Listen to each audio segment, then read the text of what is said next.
আসসালামু আলাইকুম রহমতুল্লাহ। আশা করি সবাই ভালো আছেন। আমিও আলহামদুলিল্লাহ অনেক ভালো আছি। বিশেষ করে এই ভিডিওটি তাদের জন্যই যারা এখনও সৌদি আরবে করোনা ভ্যাকসিনটি নিতে পারেন নাই। আপনারা কিভাবে নিতে পারবেন সেই বিষয়েই আলোচনা করব এবং আপনাদের একটি সমাধান দেওয়ার চেষ্টা করব। আগে কয়েকটি ভিডিও করেছিলাম করোনা ভ্যাকসিন নিয়ে। সেটি আপনার মোবাইল ফোনটি দিয়ে আপনার নিজেই অ্যাপ্লাই করার জন্য বলেছিলাম। আর যারা ভিডিওটি দেখেন নাই, ভিডিও ডিসক্রিপশনে লিঙ্ক রয়েছে, সেইখান থেকে ভিডিওটি দেখে নেবেন। আপনার মোবাইলের প্লে স্টোর থেকে একটি অ্যাপ ডাউনলোড করে নেবেন। সেই অ্যাপটির নাম হচ্ছে সাহাতি। সেই অ্যাপটি ডাউনলোড করার পরে সেইখানে আপনার ইকামার নাম্বার দিয়ে রেজিস্ট্রেশন করে আপনি সেইখান থেকে অ্যাপয়েন্টমেন্ট নিয়ে আপনি করোনা ভ্যাকসিনটি দিতে পারবেন। এবং সেই বিষয়টি অনেকেই বুঝতে পারেন নাই এবং অনেকেই আবার এই অ্যাপটির মাধ্যমে অ্যাপয়েন্টমেন্ট নিয়ে করোনা ভ্যাকসিনটি দিয়েছে। এখন আসলে অনেকেই অ্যাপয়েন্টমেন্ট পাচ্ছেন না, কোনো হসপিটালেই খালি নেই। যেহেতু সৌদি আরবে, আর শুধু সৌদি আরবে না, সারা বিশ্বেই যেহেতু এখন দ্বিতীয়বারের মতো করোনা ভাইরাসটি পুনরায় অনেক আকার ধারণ করেছে, সেই ক্ষেত্রে আসলে অ্যাপয়েন্টমেন্টটা আপনারা হয়তো পাচ্ছেন না। যারা অ্যাপয়েন্টমেন্টটি পাচ্ছেন না তারা কিভাবে এই ভ্যাকসিনটি দিতে পারবেন, আর এই ভিডিওটি যদি আপনাদের ভালো লাগে অবশ্যই ভিডিওতে একটা লাইক করে দিবেন এবং চ্যানেলটি সাবস্ক্রাইব করে পাশে থাকা বেল আইকনটি অবশ্যই অন করে দিবেন। যারা এখন পর্যন্ত সৌদি আরবে করোনা ভ্যাকসিনটি নিতে পারেন নাই তাদের জন্য আমি একটি হসপিটালের লোকেশন দিয়ে রাখব। কিং সালমান হসপিটালের লোকেশনটি। এই হসপিটালে আপনারা যদি আসেন সেই ক্ষেত্রে আপনার কোনো অ্যাপয়েন্টমেন্ট দেখাতে হবে না, শুধু আপনার ইকামা থাকলে চলবে এবং আপনার কাছে যদি একটি ভ্যালিড মোবাইল নাম্বার থাকে এবং সেই সিমটি যদি আপনার কাছে থাকে, সেই ক্ষেত্রে আপনি এখানে কোনো প্রকার অ্যাপয়েন্টমেন্ট ছাড়াই সরাসরি এসে আপনি করোনা ভ্যাকসিনটি দিতে পারবেন। এবং আপনার অবশ্যই আপসের অ্যাকাউন্ট থাকতে হবে। আপনার যদি আপসের অ্যাকাউন্ট না থাকে সেই ক্ষেত্রে পুনরায় আপনি তাওয়াক্কালনা অ্যাপে গিয়ে আপনি এই সার্টিফিকেটটি বের করতে পারবেন না। অবশ্যই আপনার আপসের অ্যাকাউন্ট থাকতে হবে। আপসের অ্যাকাউন্টটি যদি থাকে, আমি যেই হসপিটালের লিঙ্কটি দিয়ে দিব সেইখানে এসে আপনারা টিকাট দেওয়ার 7 থেকে 10 দিনের মধ্যে আপনারা তাওয়াক্কালনা অ্যাপে আপনার কোভিড-19 ভ্যাকসিন নামক একটি অপশন রয়েছে, সেইখানে ক্লিক করে আপনারা দেখতে পারবেন আপনি কত তারিখে ভ্যাকসিনটি নিয়েছেন এবং আপনার সার্টিফিকেটটি সেইখানে পেয়ে যাবেন এবং দ্বিতীয় ডোজের তারিখটি আপনারা সেইখানেই দেখতে পারবেন। সেই তারিখ অনুযায়ী আপনারা দ্বিতীয় ডোজটি দিতে পারবেন। অবশ্যই আপনাকে একই হসপিটালে এসে দ্বিতীয় ডোজটি দিতে হবে।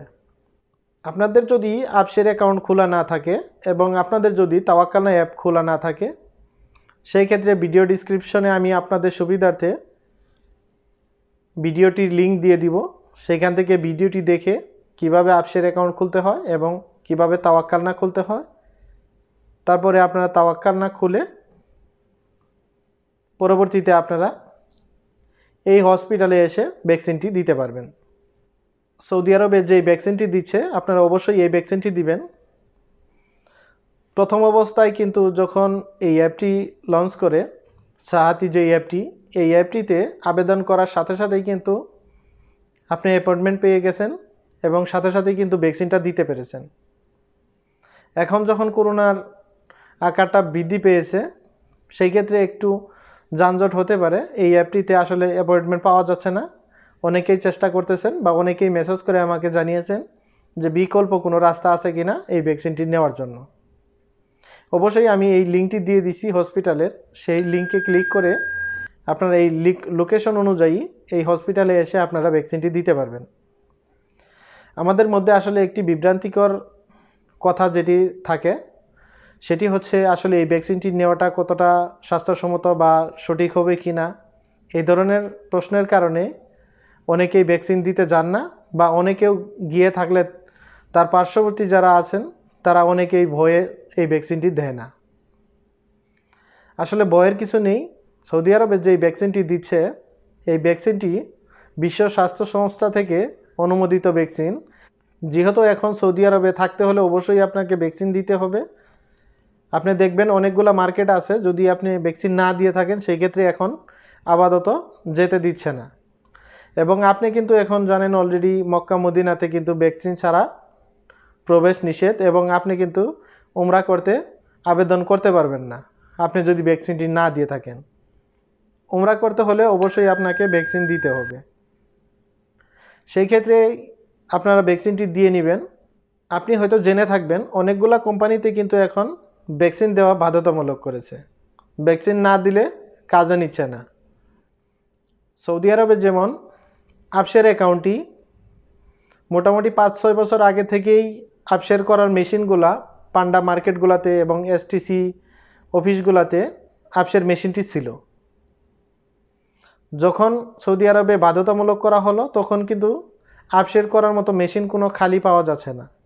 লম্বা লাইনে দাঁড়িয়ে 5 থেকে 6 ঘন্টা লাইনে দাঁড়িয়ে অনেকেই আপসের অ্যাকাউন্ট খুলেছেন, বা অনেকেই খুলতে পারেন নাই। অনেকেই আমি দেখেছি 200-300 রিয়াল পর্যন্ত দিয়ে আপসের অ্যাকাউন্টটি খুলেছেন। অনেক মোবাইলই অফিসে আমি দেখেছি লম্বা লাইনে দাঁড়িয়ে 250 রিয়াল বা 200 রিয়াল করে জমা দিয়ে তারা একটি সিমে রেজিস্ট্রেশন করে আপসের অ্যাকাউন্টটি করে দিয়েছে। আসলে আমাদের একটি ভুল ধারণা, যেটি বাধ্যতামূলক করে তখন আমরা সেই জিনিসটি করি। যখন আমাদের হাতে সময় থাকে তখন আসলে সেই জিনিসটা আমরা করি না। এখন আপাতত সময় আছে, করোনা ভ্যাকসিনটি সবাই নিয়ে নিন। না হলে যখন বাধ্যতামূলক করবে সৌদি আরবে থাকতে হলে করোনা ভ্যাকসিনটি অবশ্যই দিতে হবে। এবং আপনি যখন রাস্তায় বেরোতে পারবেন না তখন কিন্তু ঠিকই আপনার হসপিটালে দৌড়াদৌড়ি করে আপনার এই ভ্যাকসিনটি নিতে হবে, এবং আপনাকে লম্বা লাইনে দাঁড়িয়ে ঘন্টার পর ঘন্টা কিন্তু অপেক্ষা করতে হবে। এই বিষয়টি মাথায় রেখে অনলাইনের মাধ্যমে পারেন বা হসপিটালে গিয়ে পারেন, যেখানে গিয়ে পারেন অবশ্যই এই ভ্যাকসিনটি নিয়ে নেবেন।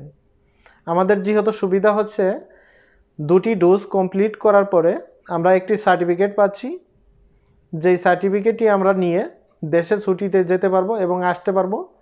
করোনা নেগেটিভ কোনো সার্টিফিকেট লাগবে না, এবং দেশ থেকে আসার সময় আমাদের কিন্তু কোনো নেগেটিভ সার্টিফিকেট লাগবে না। এই সুবিধাগুলো থাকার পরেও কিন্তু আমরা সৌদি আরবে যে ভ্যাকসিনটা দিচ্ছে আমরা কিন্তু এই ভ্যাকসিনটা নিচ্ছি না। এই ভ্যাকসিন সম্বন্ধে আমি যতটুকু জানি ততটুকুই আপনাদের বলার চেষ্টা করলাম এবং আপনাদের বোঝানোর চেষ্টা করলাম। আপনি এখন এই ভ্যাকসিনটা নেবেন কি না সেটি অবশ্যই আপনার একান্ত ব্যক্তিগত বিষয়। আপনি অবশ্যই বুঝে শুনে ভ্যাকসিনটি নেবেন। আজকের ভিডিওটা এই পর্যন্তই। যে যেখানে আছেন ভালো থাকেন, সুস্থ থাকেন এবং নিরাপদে থাকেন। আল্লাহ হাফেজ।